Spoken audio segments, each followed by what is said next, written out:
Muy buenas tardes. Well, this is English audience, so no problem, okay? No Spanish then. El doctor Hansel Villalaz, director de investigación de la Vicerrectoría de Investigación y Posgrado, lo tenemos virtualmente en la mañana de hoy por compromisos en el Congreso Internacional que se está realizando en Azuero. No pudo estar al momento de empezar, de dar la inauguración al evento, así que él está hoy a las 2 de la tarde para dar las palabras de bienvenida a lo que es este First International Symposium of Emerging Researchers. ¿Okay? Doctor Hansel Villalaz, tenemos en la audiencia presencial de la Extensión Universitaria de Aguadulce en esta sesión ahora, English Students.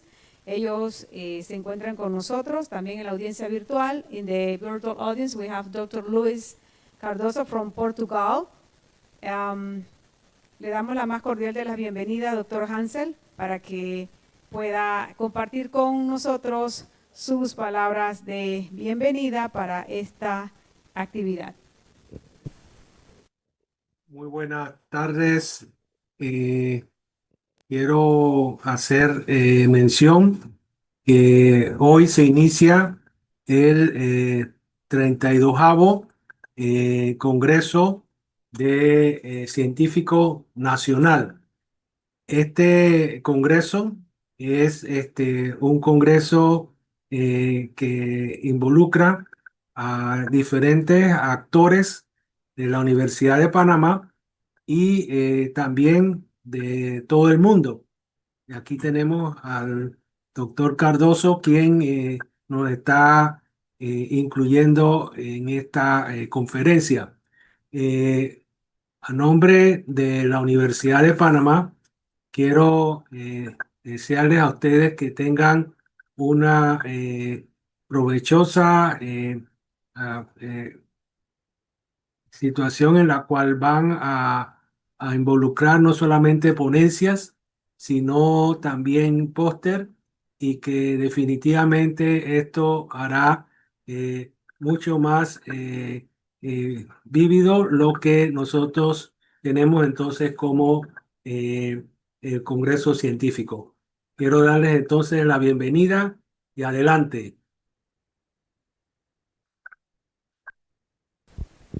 Muchas gracias, doctor Hansel, por sus palabras. Agradecida por estar con nosotros, con los jóvenes de la licenciatura de inglés, que en esta segunda etapa, este primer día, se encuentran compartiendo con nosotros. Le agradecemos cordialmente por sus palabras de bienvenida. Este es el lanzamiento del primer grupo de profesores y estudiantes del semillero de investigadores. Tenemos estudiantes del área de educación, profesores de educación, tenemos de inglés, estudiantes y también del área de marítima. Se están acercando con nosotros, maritime students, they belong to this career, they are also coming, welcome, también bienvenidos jóvenes. Estamos en la segunda etapa de lo que es la presentación de los ponentes, de speakers international. Tenemos un international speakers en esta afternoon shift con nosotros. Y vamos a darle la más cordial de las bienvenidas. Me voy a permitir leer lo que es la hoja de vida del doctor Luis Cardoso, who is our second speaker. Dr. Luis holds a PhD in Modern Languages and Literature in the specialty of Comparative Literature from the University of Columbia, Portugal. Dean in the School of Education and Social Sciences in the Polytechnic Institute of Porto Alegre, Portugal between 2010 and 2018, and Deputy Director of the Master in the Media and Society. Adjunct Professor at the Department of Language and Communication Sciences at the School of Education and Social Sciences in the Polytechnic Institute of Porto Alegre, Portugal, and is currently a researcher at the Center for Comparative Studies at the University of Lisbon. His main ideas of teaching and research are the sciences of language and communication, pedagogical innovation, literacy, education, higher education, and social responsibility, and the literature and cinema, under which published articles and book chapters and made presentations in Portugal and several countries worldwide. member of several international organizations and associations, and as well as part of the editorial board of international journals in the areas of language and communication. Please come in. Sciences, communication sciences, comparative literature, literature and cinema, literacies in education. With us we have Dr. Luis Cardoso. It's an honor for me to introduce you, Dr. Luis. Welcome to Extensión Universitaria de Aguadulce, Province of Coclé, Republic of Panama. Honored to have you in this beautiful afternoon here in Aguadulce. Welcome, Dr. Luis. Also, Dr. Luis is my thesis advisor in my PhD program in English doctorate here in Panama. Welcome. Hello, warm greetings from Portugal. Hello, buenas tardes.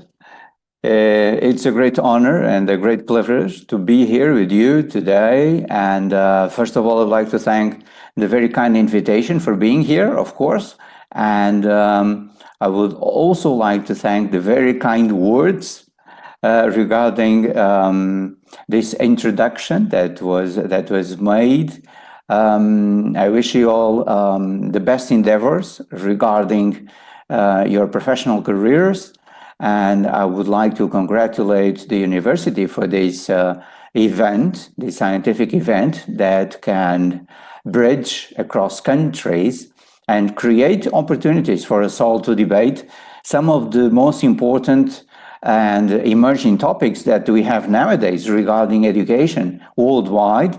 Namely, when we think about higher education, that is perhaps one of the most important challenges that we have to embrace, that we have to approach, namely because of the huge impact that we have in this decade from the ICT technologies, and probably the key factor is the AI-driven solutions that are bringing us to a new level of discussion regarding the interaction between humans and machines, human and new forms of pedagogical approaches, new forms of analyzing and prospecting curricula, and most of all, trying to understand what the labor market wants from our universities.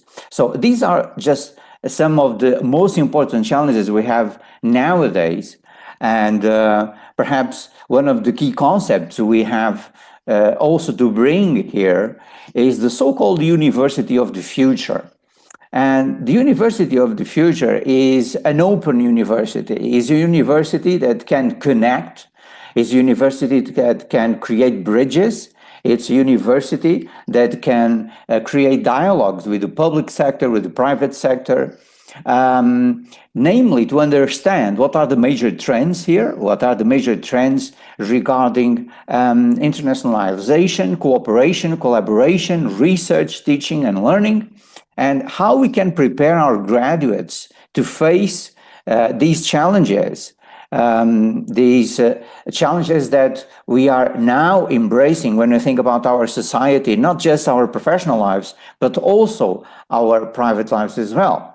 So allow me to share a presentation just to guide us.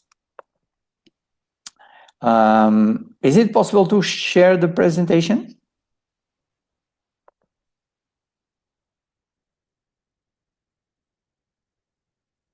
I think I cannot share it from here. So I need your authorization.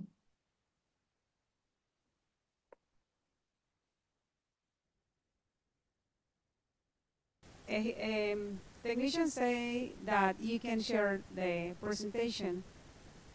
Is it okay for you there? No, because I have a message here saying that the host is not allowing for the presentation to be shared.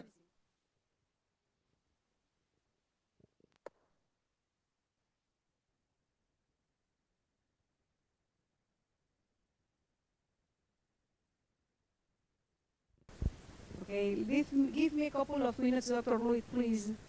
Meanwhile, I think you can talk maybe. Yes, Yes, I was going to suggest when we wait for this technical problem to be overcome, that perhaps we can go ahead and try to analyze one of the key elements here of this presentation.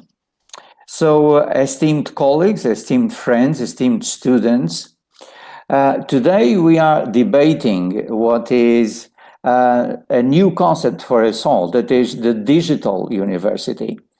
We are truly living in a digital era, and we are all connected with this same endeavor that has a bright side, but also brings us to a lot of challenges. And one of the most important challenges that we have in our universities is how to cope with a society that is always changing. How to cope with a society and how to cope with a labor market that is always changing. Namely, when we think about applied sciences, when we think about applied linguistics, when we think about teaching and learning foreign languages.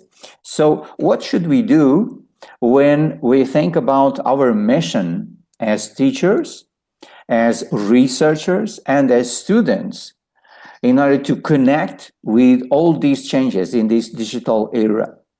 So first of all, I think we have here 3 levels that can help us understand how we can connect. First of all, we have level number 1, and regarding level number 1, we have top reports, top studies from international organizations and institutions that can truly help us understand these challenges and these many situations that are giving us new horizons regarding how to adapt our university. When we think about UNESCO, when we think about United Nations, when we think about the OECD, when we think about the World Economic Forum, then we can try to summarize that the connection between universities and the world of work is increasingly more focused on how to establish a new type of curriculum that is flexible, that is able to adapt to new situations, that is able to adapt with new technologies, namely because of AI-driven solutions that are becoming very important, not just in our society, but because of their importance in our educational system. So when we think about AI-driven solutions, we're not just talking about apps, we're not just addressing issues like Gen AI that is quite common nowadays, and we have a huge debate on how to use Gen AI with ethics, with the proper framework.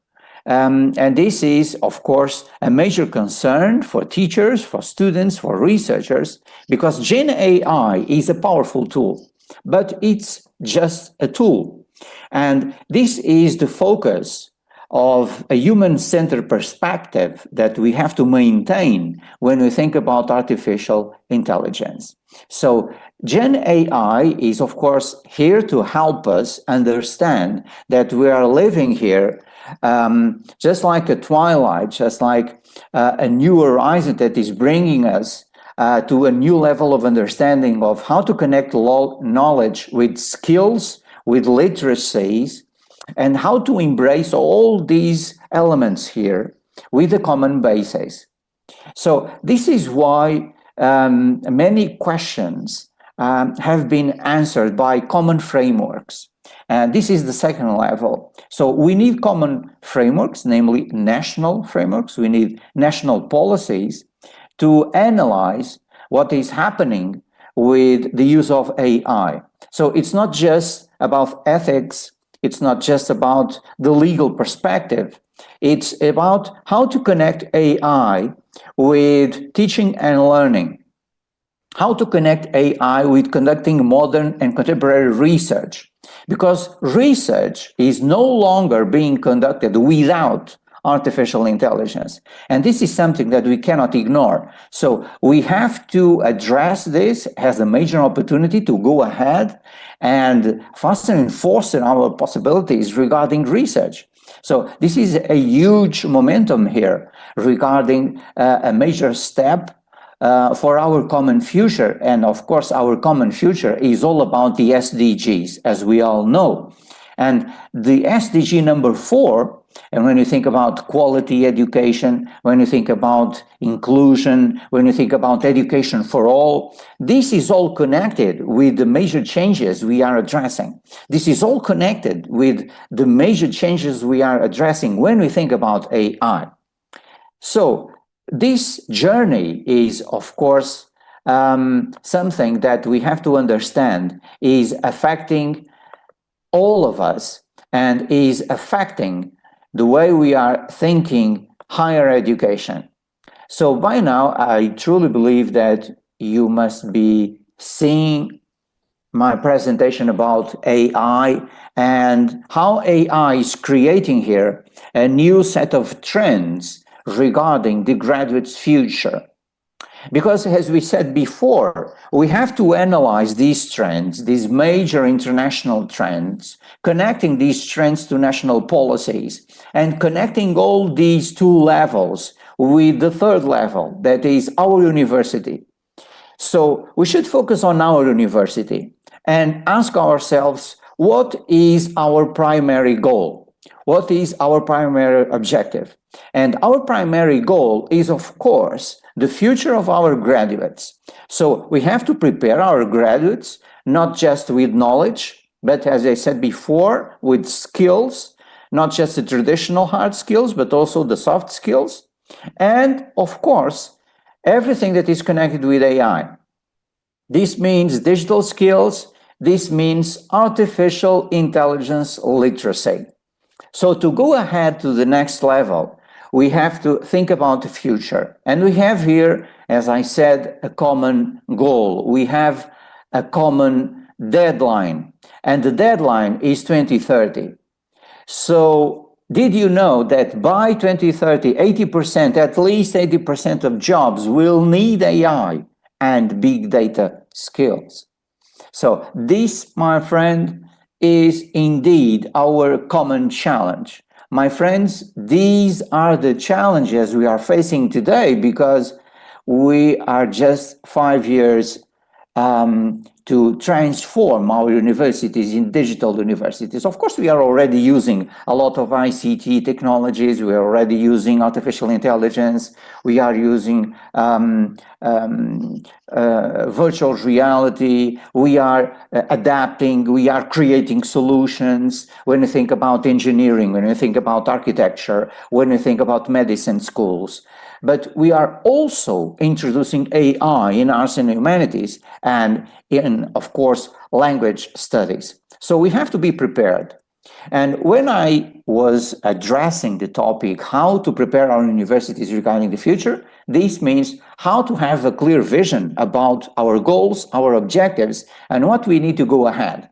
So our university must decide what is my priority here regarding my role in my district, in my nation, in my country, and how I can connect with other universities, collaborating, creating networks, creating new opportunities, creating new opportunities to go ahead together, because together we are stronger.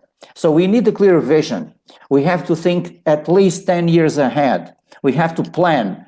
We have to focus on analyzing what we have to decide now about curriculum. We have to focus on what is needed regarding effort and results, because nowadays, public sector and private sector want results. So our graduates must be prepared for those results, not just when we think about technical graduates. We also think about teachers. So we are also focused on results. We are also focused on the students that will be the students of our current students. So, my friends, everything is connected here. So our universities must be focused on problem solving, This is a major concern nowadays. It's perhaps one of the most important trends we have nowadays, because our society needs persons who really can solve problems. And of course, we have to create a new type of portrait regarding our graduates that connects synthesis, decisiveness, adaptability, and storytelling. And of course, storytelling is so important nowadays. For your classes, my friends, storytelling is perhaps one major tool here to bring your students to your classes, to make them more involved, more connected, more interested. And this is indeed one of the most important things that we cannot forget when we think about our classroom. And why is AI becoming so important nowadays? Because all countries are now facing a huge dilemma, how to deal with AI. And when you think, for example, for instance, what's happening in the US? In the US, 40%, at least 40% of all AI international companies and that are present in the country, and more than 16 government agencies provide financial and political support to AI companies. So this means that AI is becoming the lifeline regarding not just public policies, but also the pillars of our society today. And when you think that China has announced that wants to be a global leader in AI by 2030, this is a major challenge for us all. So we have to work a lot. We have a long way to go. For instance, the United Kingdom has only 7% market share. So it has to grow. Canada, with an AI market share of almost 4%. So we need to go ahead and we have to work faster. And why? Because by 2030, everything will change, my friends. And we are facing this future right now. So let us take a look at the top 10 fastest growing skills and demands by 2030. As you can see, and I'm sharing a study from the World Economic Forum, AI and big data are number one, followed closely by networks and cybersecurity, technological literacy, creative thinking, and then we have resiliency, flexibility, and agility, curiosity, and lifelong learning. This means that we have to connect technical skills with soft skills. This is very important in our universities. We have to connect leadership and social influence with talent management, analytical thinking, and environmental stewardship. So by 2030, we will have, as I said, a new portrait of our graduates. And this new portrait has a number one challenge. And the key challenge is artificial intelligence. And why? Because when you think about the major trends that we have in 2025, and the most important takeaways for leaders, not just for our universities, but of course in our society, we think about the AI revolution, we think about application-specific semiconductors, for instance, we think about AI's rapid growth and involvement in different sectors of our society. We think about the future of mobility that is going to change a lot. We have to think about how to incorporate robotics, not just in our classroom, but robotics are becoming more and more common in many industries and will become more and more common in our classrooms. And regarding the impact of AI and robotics, I would like to say that teachers will not be substituted by AI and robotics. I say again, teachers will not be substituted by AI and robotics, but teachers who do not master AI literacy and who do not master knowledge about robotics will be substituted by those who do master AI literacy and robotics. So we have to be prepared. And our industry is changing, my friends. Our industry is becoming more and more AI driven. I'm now sharing another study that included more than 707 startups and emerging companies that were analyzed. And as you can see, we have here many major trends that we cannot ignore in our universities. So AI, human augmentation and extended reality, edge, fog and cloud computing, network and connectivity, advanced robotics, the Internet of Everything, or if you wish, IoT, big data and analytics, additive manufacturing, cybersecurity, transparency and privacy, digital twin. These are the trends and innovations for this decade. So, my dear students, your focus should be connected with these trends. And my dear colleagues, we have to work together to make our students prepared, to make our graduates prepared for these trends and innovations. And I would like to finish this presentation by highlighting some of the most important principles for AI in education. Because AI is truly creating here a new landscape for education. And why? First of all, because we need and we have purpose. So we use AI to help all students achieve educational goals. And this is a major benefit for us all. This is a major benefit for our students. This is a major benefit for teachers. This is a major benefit for researchers. But this must be connected with compliance. So we have to reaffirm adherence to existing policies. And the question is, do we have enough policies? Because we have international trends, we have international documents, we have international frameworks. Do we have national legislation? Do we have rules? Do we have laws? Do we have ethical frameworks? And then the key question, is my university connected with these trends and is creating a code of ethics for the use of AI by teachers, by students, by researchers? Because nowadays AI is common, but are we prepared for the use of AI in 100%? So this means knowledge. This means we have to promote AI literacy. We need more and more AI literacy, not just in our universities, but also in our schools. We need more AI literacy for our teachers, because our teachers must master AI so that they can teach AI to their students. And why? Because there is a balance here. There is a balance that we cannot ignore. So when we think about AI, we think about the benefits on one hand, but we have to address the risks on the other hand. How can we understand the balance without the knowledge? So this is why we need to promote AI literacy. We need more knowledge about AI to know more about the benefits and to know more about the risks. Because this is all connected with integrity, and to advance academic integrity means to create frameworks for an ethical use of AI in all institutions.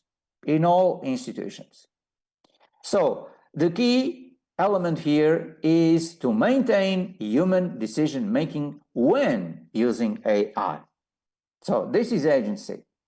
And then, of course, we have evaluation.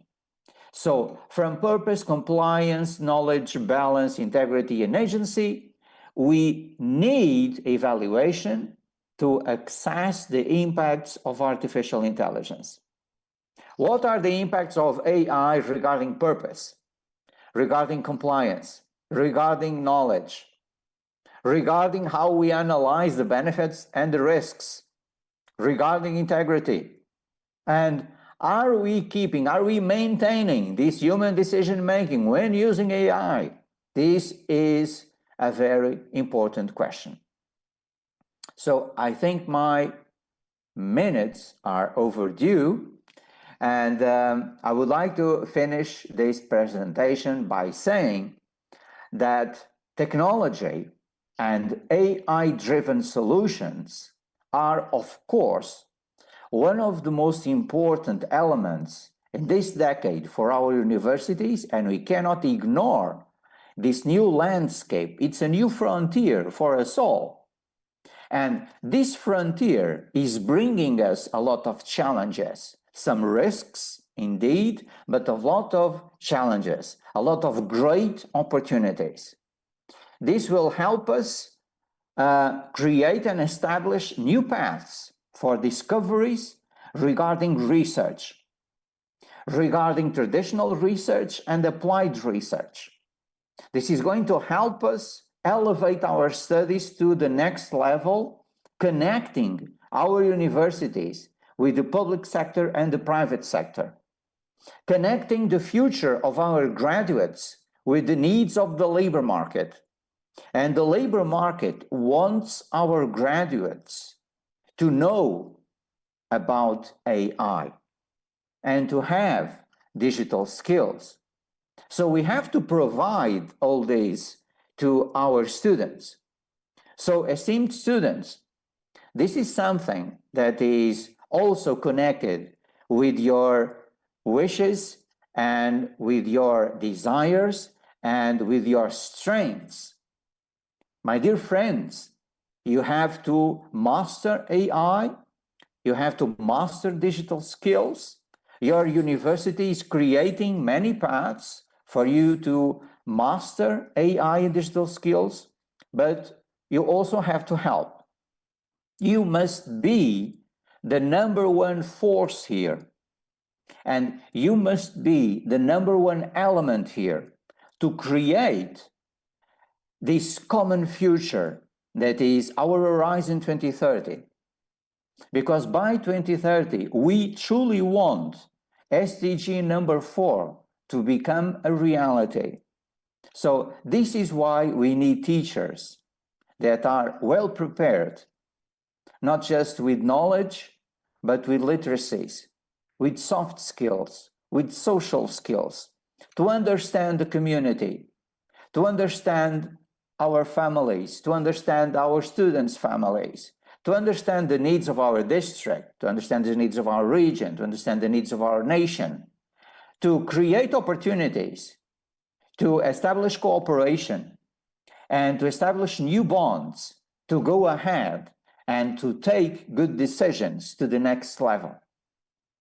So, esteemed students and esteemed colleagues, let's create here new opportunities to collaborate, to exchange ideas, to create joint programs regarding this decade, because this decade will create the foundations for the 21st century.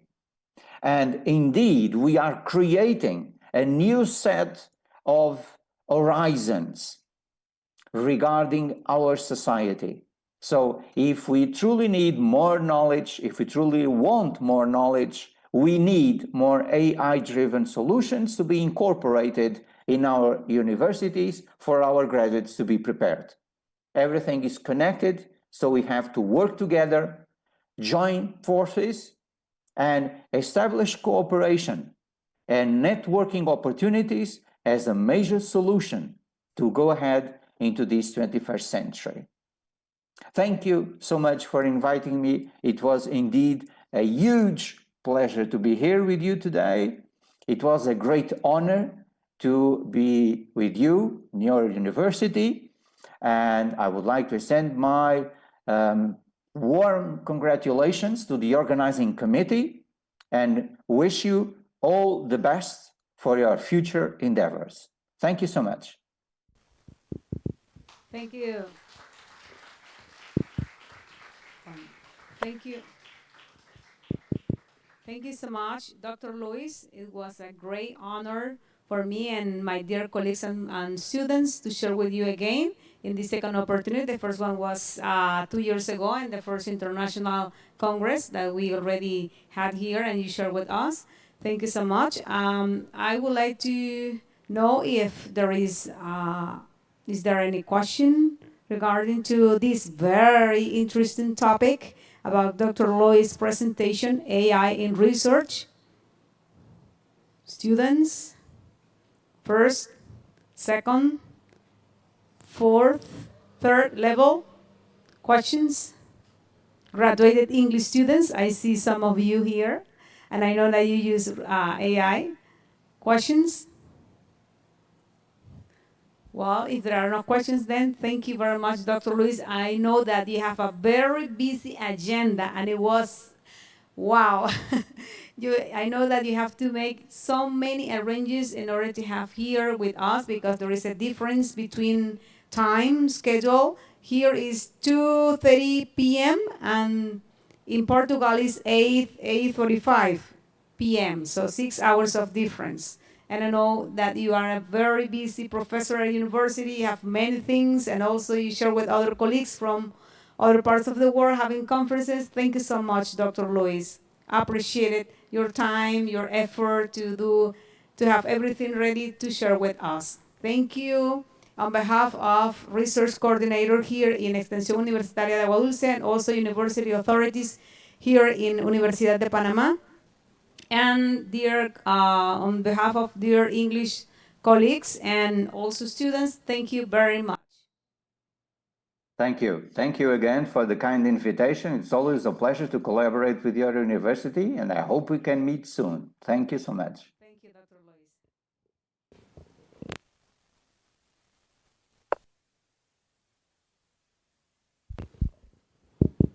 Bien, buenas tardes, colegas, a los colegas de inglés, a los estudiantes de inglés y de otras carreras. Muchas gracias por su tiempo, por su espacio, por la amabilidad de los colegas de permitir que ustedes pudieran estar aquí en este espacio, porque la verdad es, aparte del honor, una grandísima oportunidad de poder tener colegas pues de esta vasta experiencia, con grandes conocimientos, con un gran camino recorrido realmente en el mundo de la investigación.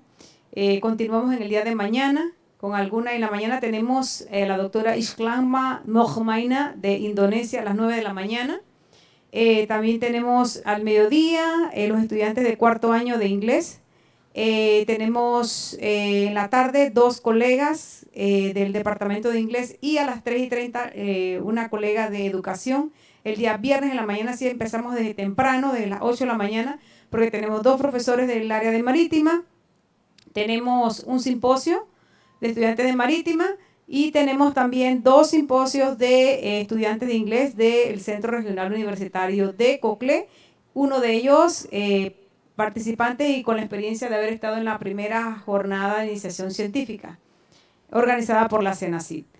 Agradecemos pues el espacio, el tiempo, también al doctor Hansel Villalaz, que nos acompañó virtualmente también en la reunión. Para los que llegaron un poquito tarde, el doctor Hansel Villalaz es el director de investigación de la Vicerrectoría de Investigación y Posgrado, que por asuntos, como él lo dijo al principio, de estar atendiendo compromisos en el Congreso Internacional de Azuero que se está desarrollando, y quiero que sepan que esta actividad está dentro, lo está organizando la Coordinación de Investigación dentro de las actividades del Congreso Internacional que se está desarrollando en Azuero. Por compromisos allá al mismo tiempo no pudo estar con nosotros acá y darnos la bienvenida, pero entonces a las 2 de la tarde pues se dirigió a ustedes y a los colegas también. Así que muchas gracias por el espacio, por el tiempo, y nos vemos mañana, Dios primero, a partir de las 9 de la mañana con la doctora Isklama Mojmaina de Indonesia. Muchas gracias.